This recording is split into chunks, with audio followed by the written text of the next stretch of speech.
đó cái ní trơ nắm phấn này.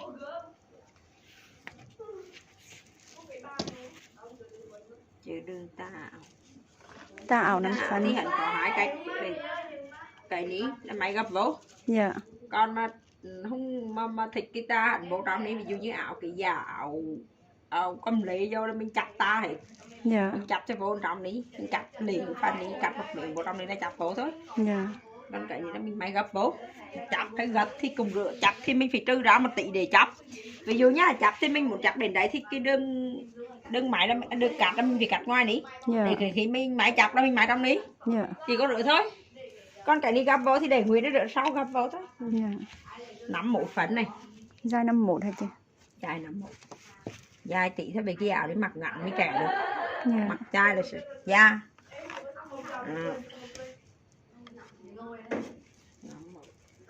Cái này là rồng cổ là 7 phấn, nhưng mà cái này đang có cái đường cục á. Đường cục là mình cắt rồng 9 phấn này. Cổ rồng 9 phấn. Người bình thường là cái cổ này là mình 28 phấn là vừa. Dạ. Cái này 28 phấn là cái cổ nằm đấy. Dạ. Nằm cái phần ngực đi lên. Ví dụ như cái áo công lý á, áo công lý thì mình ví dụ như cái phần cúc nó nằm ở đấy. Dạ. Phần cúc nằm ở đấy thì mình chỉ thắt eo phần ấy 12, 13, 35. 35, 33, 35 gì đó. Ví dụ như cầm lên là 35. Đó là xuống đây. Đó là mình hạ cái phần cổ đi xuống đấy. Đó là cái cổ đi này nằm ở đấy này. Dạ. Đó, rồi nè. Dạ. Nhưng mà vì cái cổ đi nằm đấy, cái cổ của cái áo cái giả nằm đấy thì hẳn theo cái kiểu như đấy. Dạ. Đó. Thì đã được đó. Dạ. Đã được. Còn cái này chạy xuống đấy thì hẳn kiểu nữa thôi. Dạ. Được đó, đi xuống đấy. Đó. Thì hẳn đã được thôi. Dạ. Nhưng mà khi máy thì cái phần này mình cắt lìa ra sau chắp. Dạ. Còn cái này thì máy đi thôi, đơn giản chắp cũng được. Nhưng không cần thiết cái áo phải giả chứ không cần thiết. Dạ. Hẳn chỉ có rửa thôi, khi chắp thì mình phải cắt thêm một tí này. Để cắt cái ta bộ mới chắp này. Gấp vô. Cắt. Đi. Rồi nó sau đặt cắt một miệng ý như rửa luôn. Chắp vào bên trong cho có giấy. Còn mà để được nở thì cũng được, cái nhìn nó đẹp bằng. Nếu chắp thì nhìn kiểu hắn dày cái phần đi hơn này em này nữa nó hắn chỉ có rửa thì cho nó có chỉ cần. Chứ mà để mình máy được cái rửa thì phần cần phải kỹ thuật, mà cái kỹ thuật phải máy được cái ní thì đẹp, kỹ thuật cái đàn ấy đẹp cái đàn nó bị máy được cái ní này. Cho rửa thôi chứ không nó có gì cả. Chứ mà để máy cho được không hơi lâu thì nó đẹp ấy. Còn như kiểu là khi ở em máy cái quân này nè, hắn cùng thanh quân đó. Nhưng mà để mặc cho được cái cho bố phóm nó khó, nó vì là cứ mình cứ cái đơn cắt là chỉ cắt chuẩn rồi. Nhưng mà chủ máy đạn là cái quân nó chỉ cắt bùng có 75, 76 đó vỗ nó hơn ập cọt nó hơn vừa. Nhưng mà khi em máy là cứ kéo dạt ra cho đến tầm 10 thì nó cứ bách bãi ra. Vì rửa nó không ốm phóm được, nó không ốm hết cái phân móng, phân bùng được. Mà cái phân móng nó cái vỗ rửa nó sẽ bị chặt phân móng. Mà đến cái phân bùng nó cái dơ ra. Cái nữa trừ trường hợp em máy cho cái người bùng to thì được. Cái người mà bùng so với móng nó họ chỉ éo khoảng tầm 10 phẩy là họ mặc cái quần nữa là rành đẹp rồi nè. Nhưng mà người như người mình mà mặc quần nữa là xấu, thưa bùng ra mà móng chặt dài thì giống cái áo. Máy thanh áo thì nhìn từng thanh cái áo thật, giống như kiểu cái áo họ bán đến trên online này. Nhìn từng thanh cái áo cho nó vỗ cái phỏng mẫu mặc bố khoác cái rửa đấy. Nó không đẹp. Cho nên nó để mà máy cho đẹp thì nó phải đứng lâu. Bán từ từ.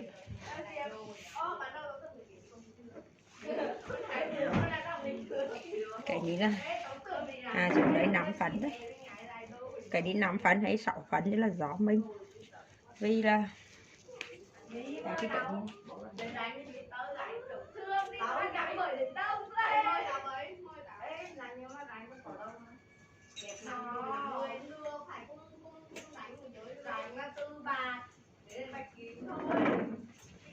cái này là gió cái khách thầu ứng này.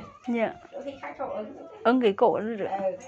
Cái cổ là đụng có nó rí, nhưng mà cái châu hà, cái châu nữa nè, châu thì gì nói cho em. Ví dụ như cái châu nữa bên nhà cái này nó không phải 5 phấn, cái này nó hà cái cầu này này.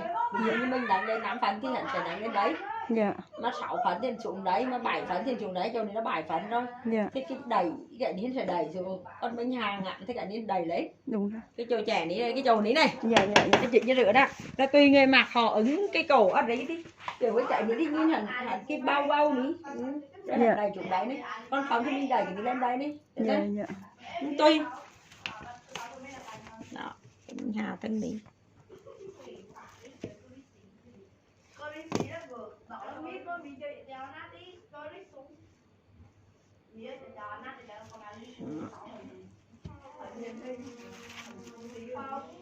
Rồi cái lạ ní này, cái lạ ní này là cái chầu tư đấy này, Em tư vẫn đấy, còn chưa đấy, hình đấy. dung ra. Từ đỏ đến đỏ nè, nó Dạ. chỉnh ra cái lạ ní, cái chi vàng đỏ nó lại ở đấy luôn chứ. Ví dụ như mình về vạt vả thì hình bao ra đấy, Dạ. mà mình về vô đây thì hình ở Kẻ thẳng vô là. thì ở đấy này, ví dụ như mình vạt vả này, mình vạt vả cái ní, Dạ. đó nó chỉnh ra cái lạ rồi. Dạ. Chứ mà mình kẻ thẳng ở đi thì hẳn mất cái đầu bao đi Dạ. Dạ. thì tùy với mình ưng ra không được. Cái có những người này chỉ cần máy rỉ thôi, được thôi. Dạ. Cái đấy không được, nó hẳn này cái lạ này nhọn cái cắt đến đấy đây Dạ. thì cái đấy gió mình đó đi, cái này cái cắt đến đó thì rửa cái lạ này sẽ rửa đi, hẳn này không có được mình ra đây. Dạ. Chứ Dạ. đó cái này nó gió anh, cho nên cái cảnh này có thể dí đầu không được, nên mình phải chặt ra mình cắt không rửa thôi. Cái phần cổ hẳn có tân nữa thôi. Dạ. Vải này 37 phần này, 37 để chia đôi ra, vải chia đôi ra.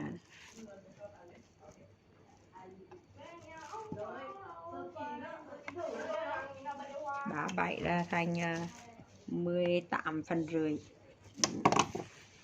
Cái mà vải chúng tôi cắt như bình thường thôi, nhưng mà mọi cái thì là đúng bình thường rồi thôi.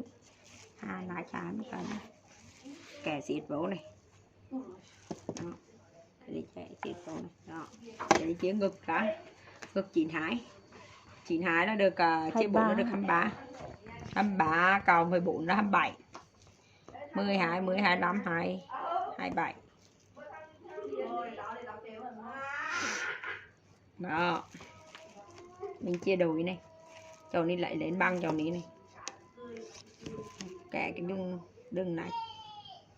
Sát tốt.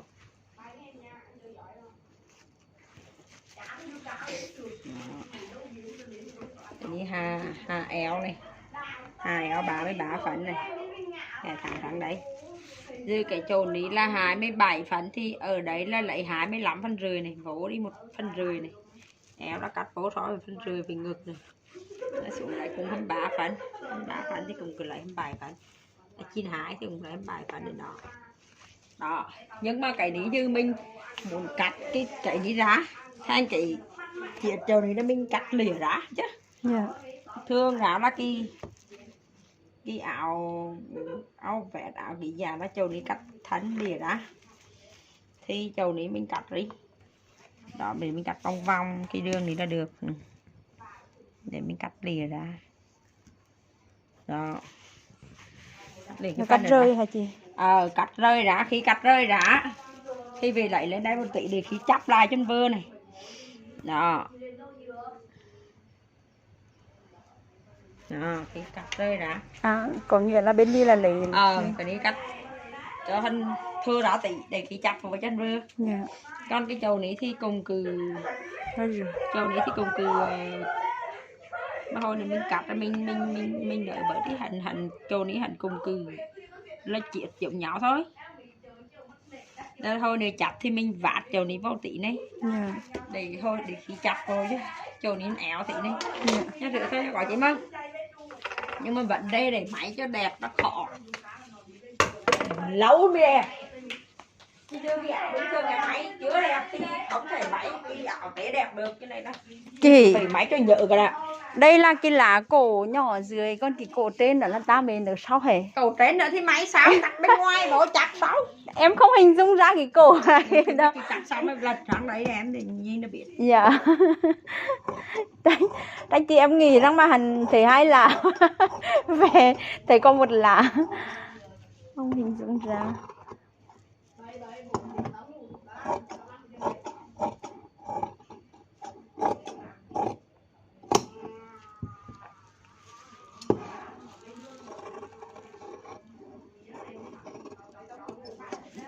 Chỗ này đã cắt để ra nhưng mà vì mình đang cắt thân 6 nữa cho nên đầy đủ đã hồi nữa đây đã lìa ra về thân 6 luôn. Dạ.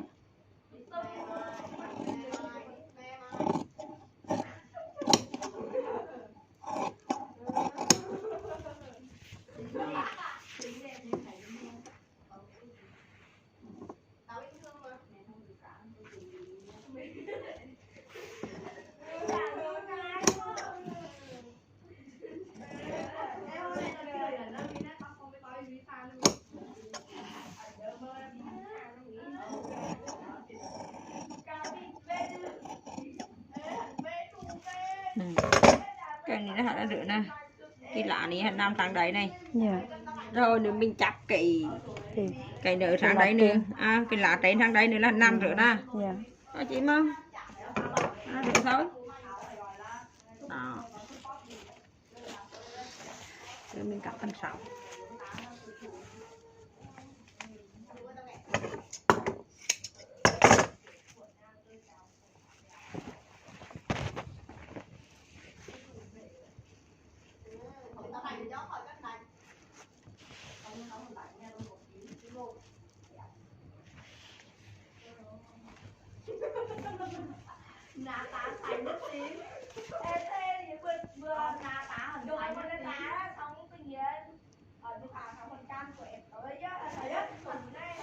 Cái này là mình đập thân trước bằng thân 6 này, bằng thân 6 là một hồi nữa là đến khi mình cái này là 1,5 đi phần 1,5 thì hồi nữa mình khi mình máy mình cùng máy 1,5 cái dầu này này. Dạ. Mình máy chặt cái thân 6 nữa.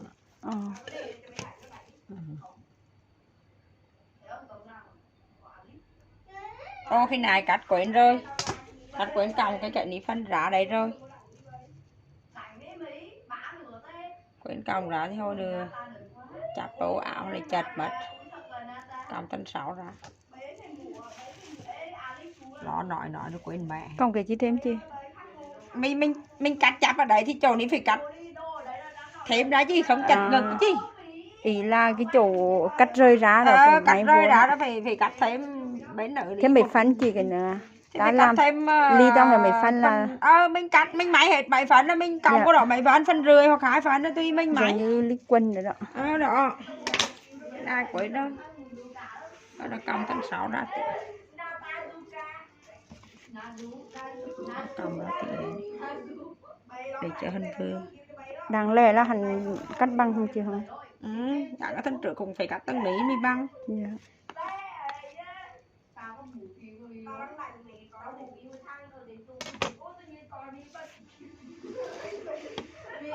Cái gì giống lên 5 phân cái ngán đầu này. Cái này giống lên 5 phân.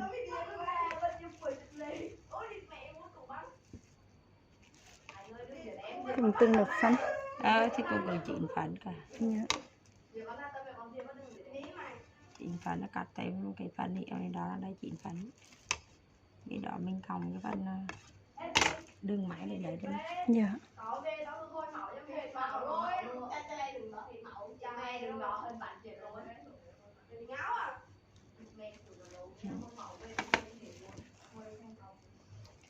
Cái ở đây 5 phân đó. 10,5.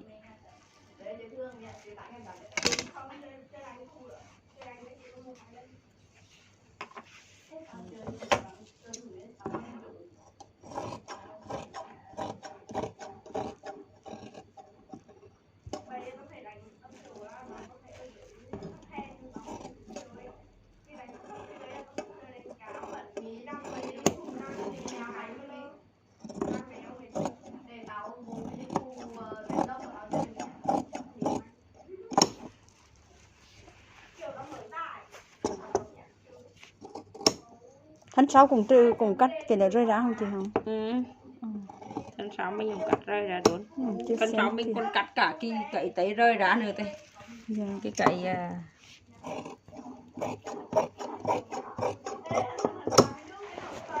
thân 6 cắt cho băng.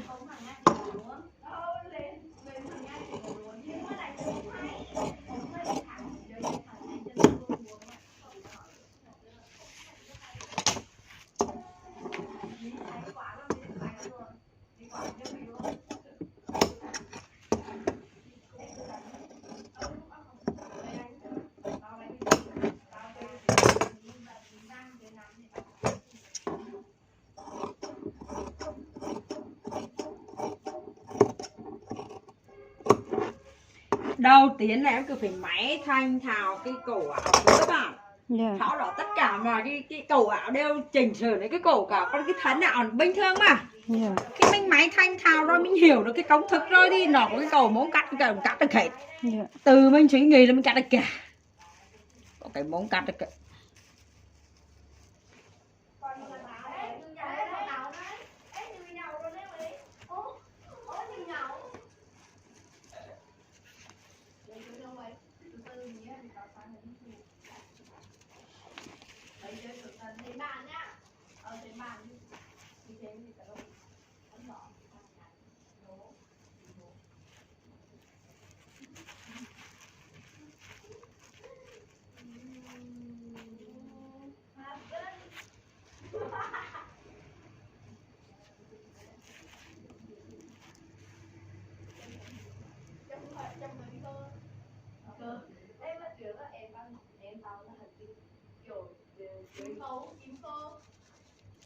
Nên mình quên cắt rồi không biết à.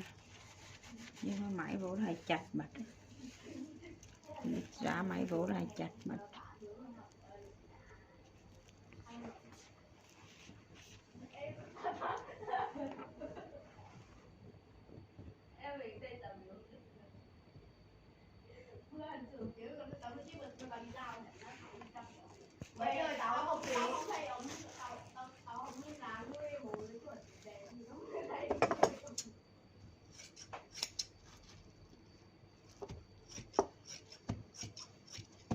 Ví dụ cái áo vẽ thận máy một cúc thì là mình hạ xuống đấy này, rồi mình cái phần này là gậu lên này nè.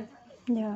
Phần này là gậu lên này như nhá, cái phần này là đến cái mắt con này là gậu lên thì ta thì tính phần gậu đến đấy thế nhá. Dạ. Phần gậu đến đó nè. Nữa là Một cái cúc phần thì cúc ở đây luôn. một cúc thì cúc ở đây luôn. Ví dụ như 2 cúc, họ ứng máy 2 cúc thì Dạ. mình sẽ phải đẩy cái cổ lên đến đấy. Dạ. Ở chứ đẩy đấy và định một cúc này. Cái xuống đấy mình định một cúc nữa này. Rồi nè, cái áo 2 cúc đó cái cổ bởi thôi cũng sẽ được đẩy lên. Đúng rồi. Đó, mà một cúc thì mình kéo cổ xuống đến đấy. Dạ. 3 cúc cái đẩy lên nữa nó thành cái thanh rỉ luôn, nó thành 3 cúc chứ gọi gì. Dạ. Như vậy thì như kiểu áo em thì chỉ cần này, ở đấy một cúc này, ở đấy một cúc này, ở đấy một cúc, 3 cúc đã xong. Tí rửa đấy, cái áo vẽ thành có rửa thôi. Dạ. Nhưng mà để mình có một cái đồ nét vô form mình phải máy nhiều. Mình phải máy nhiều rồi mình phải cắt nhiều rồi bắt đầu là người chẹt vào chỗ này, chẹt vào chỗ thế thì đủ cả kiểu đó là hắn đã rửa thôi. Dạ. Có cái điều cày muốn mà được cả hắn đã rửa cả. Nhưng mà mình phải máy điếu lười để mình máy được cái tế nên mình đẹp được, chứ máy xong đồng nó mặc được kiểu nữa nè. Đó, cái này là hồi này chặt một cái đường ở đấy này, chặt đường ở đó nè, chặt đường ở đây này.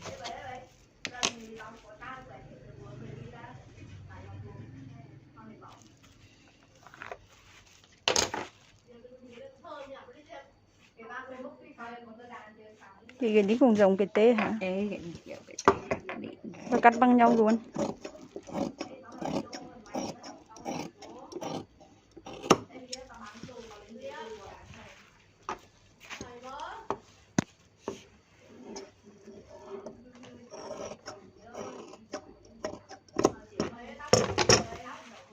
cái phần này đây bạn có đây tí này, đây đây là phần áo này.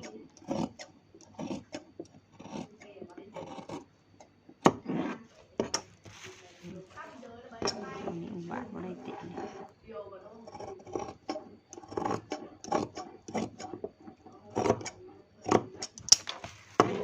Chặt vào thôi bình thường.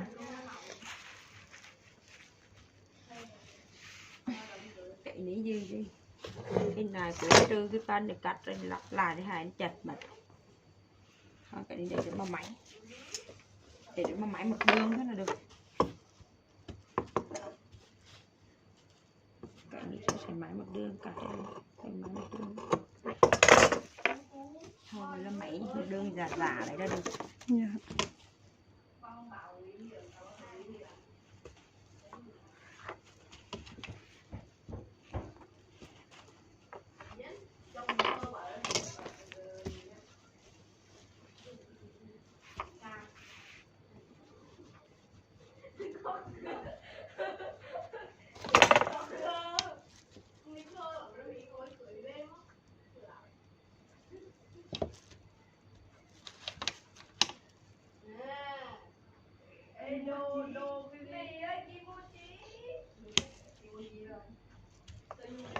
Cái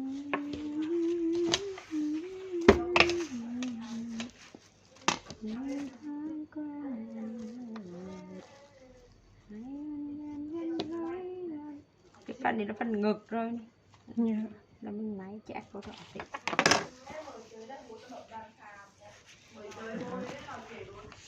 phần 6 phần sượt này mình cắt cái miếng đạm ở đấy thì cắt cái đầu bên cắt cái sóng con tay này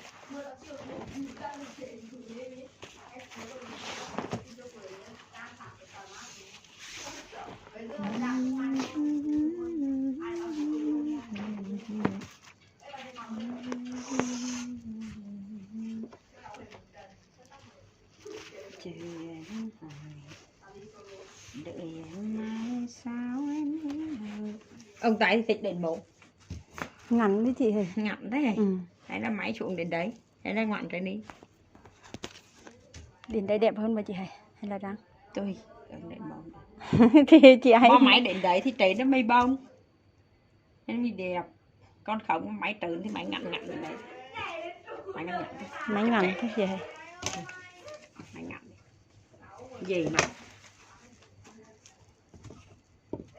22 không chị ngực à chị hề chị ông tay nè ông tay thì mình cắt 20 phần 20 phần 20 mới chịu dùng được cáiนี้phần 22 phần này dùng được thôi ở đây thì cắt cho hơn 19 tỷ rồi được ăn vừa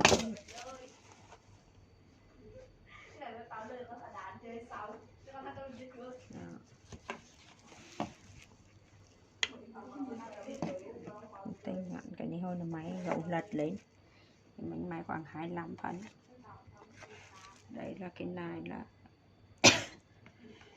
bắt tay từng ní máy đi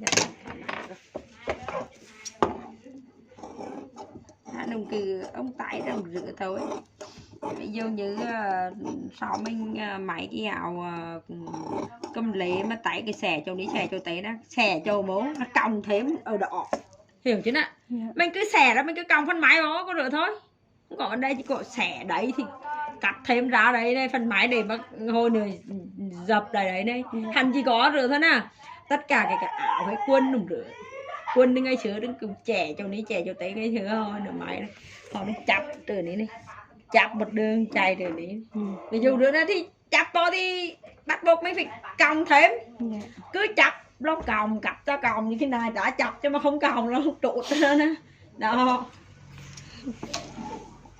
nó nói nó quay theo chán ví dụ như cái ông tay hắn muốn cắt đầu đấy thì cũng cứ còng thêm chắp vào đấy thì cũng cứ còng thêm nhiều như ông tay rồi đôi khi máy kiểu nó hay chắp một đường trường đấy chẳng hạn giống như kiểu mấy cái ông tay đó nè chắp vào rồi nè rồi là chắp xẻ ra chắp một đường nè rồi để đấy mấy cái nơ đấy chẳng hạn kiểu đó nè thì nó cũng cứ xẻ ra khi mình đã xẻ ra thì mình cứ phải còng thêm phân đi để cho đủ đấy cô rửa thôi nó chọn lại là cứ cắt cho lẻ ra cho mà thôi chắp lại nhưng mà còng mà nặng cho đủ rõ là được rửa thế đó hành nguyên tắc gọi là rửa đấy thì mà không rửa hết cả rồi mình cắt cái miệng đắp cổ này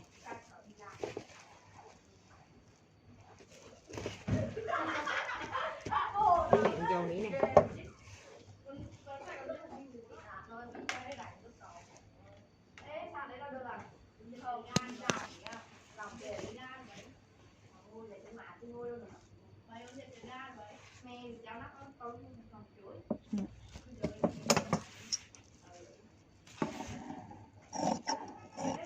nó mình đặt ra được để mình cắt nó chặt cho nó ví dụ như chứ mình cắt cái chầu cái mảnh đấy mình cắt đi luôn ví dụ mình cắt cái miệng đi luôn thì bắt buộc mình phải đặt một tấm vải to mình chặt từ giữa đi lên đó nhưng mà mình để nguyên cái đấy thì chỉ chặt cái phần đấy thôi phần bên trên thôi nè được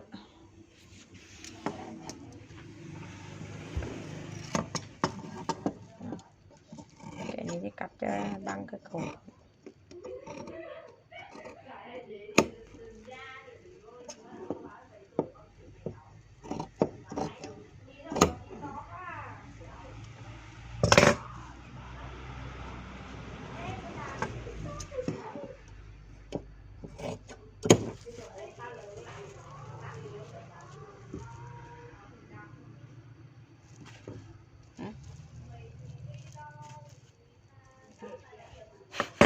có một lửa.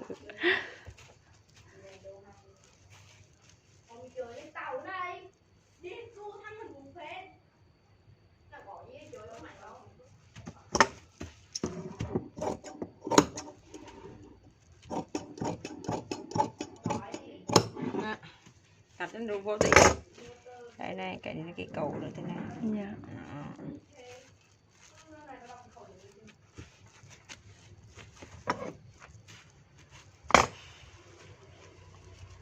Cái này như cắt cái miệng đằng sau này.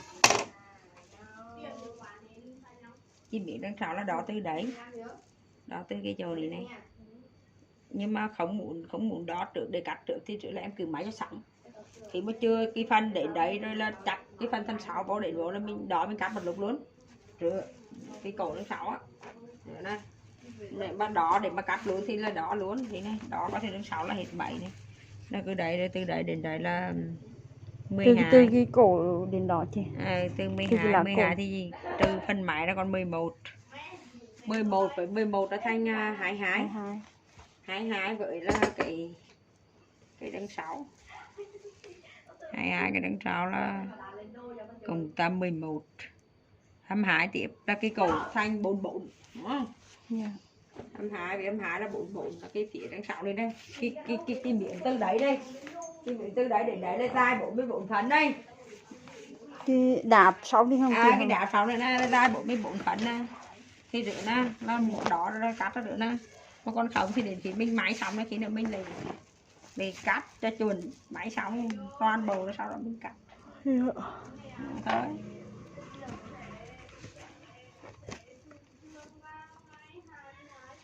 Đó, rồi.